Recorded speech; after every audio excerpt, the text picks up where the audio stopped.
Hello viewers, आज हम पढ़ेंगे रेस अराउंड कंडीशन। ये रेस अराउंड कंडीशन हमारी जे के फ्लिप फ्लॉप में आती है। जब भी हम जे और के की वैल्यू को 1-1 लेते हैं उस समय पर हमें आउटपुट QN बार मिलता है और इसी के कारण एक कंडीशन बनती है जिसको हम रेस अराउंड कंडीशन कहते हैं। आज के क्लास में हम देखेंगे कि कैसे रेस अराउंड कंडीशन जनरेट होती है और उसको सॉल्व करने के क्या तरीके हैं। सबसे पहले यहाँ पर आपको सर्किट डायग्राम दिख रहा होगा। सर्किट डायग्राम में आप देख पा रहे होंगे हमने यहाँ पर 4 नैंड गेट लिए हैं। 2 3 इनपुट नैंड गेट हैं और 2 2 इनपुट नैंड गेट हैं।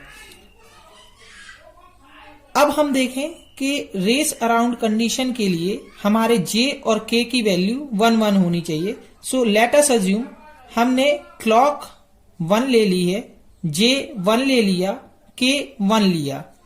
इसके साथ साथ हमें Q और QN बार भी एज अ इनपुट लेना होगा जे के फ्लिप फ्लॉप में। इसीलिए हम मान लेते हैं QN की वैल्यू इनिशियली 1 है और QN बार की वैल्यू 0 है। अब हम देखते हैं कैसे QN और QN बार की वैल्यू लेने पर हमारी रेसिंग आ रही है। सपोज सबसे पहले हमने जब QN की वैल्यू 1 ली और तो उसका कॉम्प्लीमेंट्री आउटपुट हमारा 0 हो जाएगा।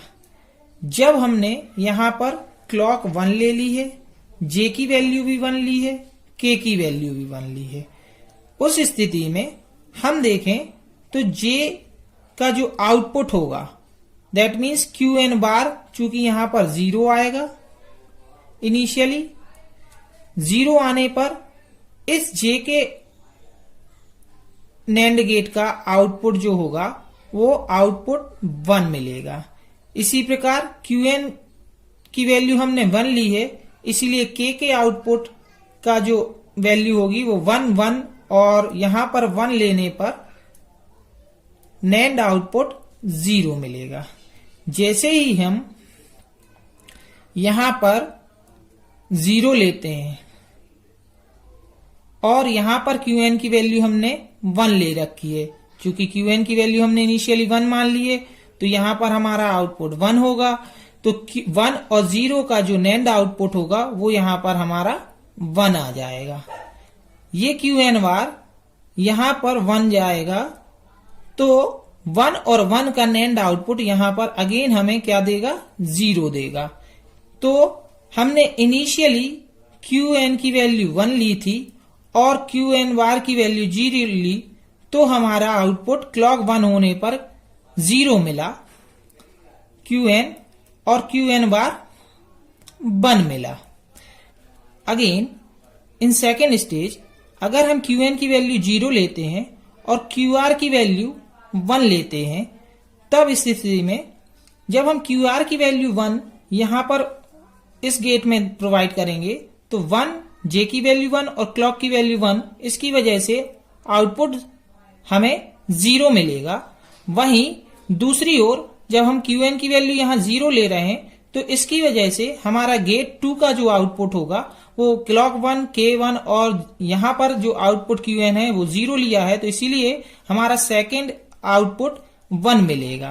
अब हम यहां ध्यान दें कि यहां 0 output gate 3 input as a gate 3 में जाएगा और यहां पर इनिशियली हमने यहां पर 1 QN बार की वैल्यू ले रखी है। जब ये 1 QN बार की वैल्यू जाएगी यहां पर तो 0 और 1 का आउटपुट जो होगा वो हमें 1 प्रोवाइड करेगा। जब यह 1 आपका गेट 4 में जाएगा तो 1 यहां से और 1 यहां से, इन दोनों के आउटपुट हमें यहां पर 0 मिलेंगे। सो अगेन ये QN बार प्रेजेंट करेगा। इस तरीके से हम देख पा रहे हैं कि फिर से हमारी वैल्यू QN की वैल्यू QN बार में कन्वर्ट हो गई है और QN बार की वैल्यू QN में कन्वर्ट हो गई है। इस तरीके से हम कह सकते हैं कि जो हमारा J और K फ्लिप फ्लॉप है वह जब J और K की वैल्यू 1 रखते हैं तो हमारी QN+1 की वैल्यू हमारे QN वैल्यू के कॉम्प्लीमेंट मिलती है। तो यही जो कंडीशंस होती हैं, इस कंडीशन को हम रेसिंग कहते हैं। अगर हम ध्यान दें कि यह कंडीशन तभी है जब हम क्लॉक की वैल्यू 1 ले रहे हैं। यदि क्लॉक की वैल्यू हमारी 0 होगी तब कोई भी जे और के की वैल्यू रहे, हमारा क्यूएन ही आउटपुट रहेगा। अब हम देखें यही चीज वेवफॉर्म के माध्यम से आपको समझाने की कोशिश कर रहा हूं। यहां पर मैंने एक क्लॉक पल्स बना ले रखी है जिसका इनिशियल वैल्यू 0 है, ये लेवल 1 है। यहां पर हम पहले आपको ये बता दें कि ये जो ट्रिगरिंग होती है जब हम लेबल से करते हैं तो ये लेबल ट्रिगरिंग कहलाती है, और जब हम एज के थ्रू क्लॉक पल्स ट्रिगर कराते हैं तो ये एज ट्रिगरिंग कहलाती है।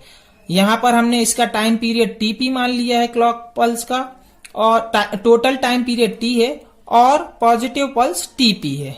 क्लॉक टाइम जो इसको हम बोलेंगे टीपी है।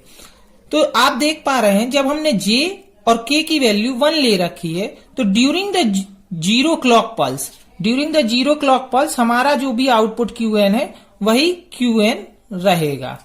जब हम क्लॉक पल्स की वैल्यू को यहां पर 1 लेते हैं तो इस दौरान हमारा क्यू जे और के की वैल्यू 1 लेने पर जो आउटपुट मिल रहा है वो बार बार 1 0 1 0 1 0 इस तरीके से जनरेट होगा जब तक कि क्लॉक पल्स अगेन 0 नहीं हो जाती, और 0 हो जाने पर जो भी प्रीवियस क्यूएन की वैल्यू रहेगी वही आउटपुट में शो कराएगी।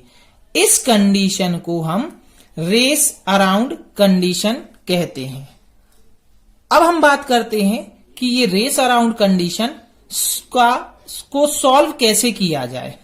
तो अगर मैं बात करूं कि केस 1, अगर हम इस क्लॉक टाइम को जो टीपी है क्लॉक टाइम उसको हमारे प्रोपगेशन टाइम से कम ले लें। उससे पहले मैं आपको बता दूं प्रोपगेशन टाइम वो टाइम होता है जब एक गेट से जब एक इनपुट दिया जाता है तो उसको आउटपुट में पहुंचने में तक लगने वाला समय, दैट इज प्रोपगेशन टाइम। मतलब कितने टाइम पर कोई इनपुट आउटपुट तक पहुंचता है, इसे हम प्रोपगेशन टाइम से डिनोट करते हैं। तो केस 1, अगर हमने क्लॉक टाइम टीपी जो है वो प्रोपगेशन डिले जो हमारा है उससे कम ले रखा हो, तब हम इस रेस अराउंड कंडीशन को सॉल्व कर सकते हैं। बट आप लोग जानते होंगे कि किसी भी गेट का प्रोपगेशन टाइम जो होता है वो नैनो सेकेंड का होता है, मैक्सिमम अप्रॉक्स 5 नैनो सेकेंड के करीब होता है, और नैनो सेकेंड बहुत ही छोटा सा टाइम होता है।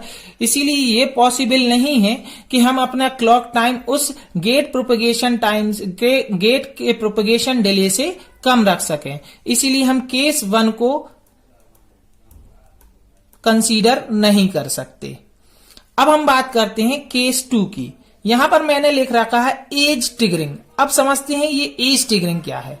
यदि हम यहां पर लेवल ट्रिगरिंग लेते हैं, level triggering that means clock pulse level के अकॉर्डिंग अपना सर्किट ट्रिगर करती है, तो जब तक ये लेवल 1 बना रहेगा यहां से यहां तक, उस समय तक हमारा रेगुलरली जो आउटपुट होगा वो रेस क्रिएट करेगा। इसको हटाने के लिए हम इस लेवल ट्रिगरिंग की जगह हम यहां पर ये एज ट्रिगरिंग का यूज करेंगे। ये एज ट्रिगरिंग का यूज करेंगे, इसके कारण हम इस रेस अराउंड कंडीशन को सॉल्व कर सकते हैं। इसके लिए हम मास्टर स्लेव फ्लिप फ्लॉप का यूज करते हैं। तो आई थिंक आप लोगों को रेस अराउंड कंडीशन समझ में आ गई होगी। तो दोस्तों आज की क्लास में सिर्फ इतना ही। नेक्स्ट क्लास में हम पढ़ेंगे मास्टर स्लेव फ्लिप फ्लॉप के बारे में। Thank you.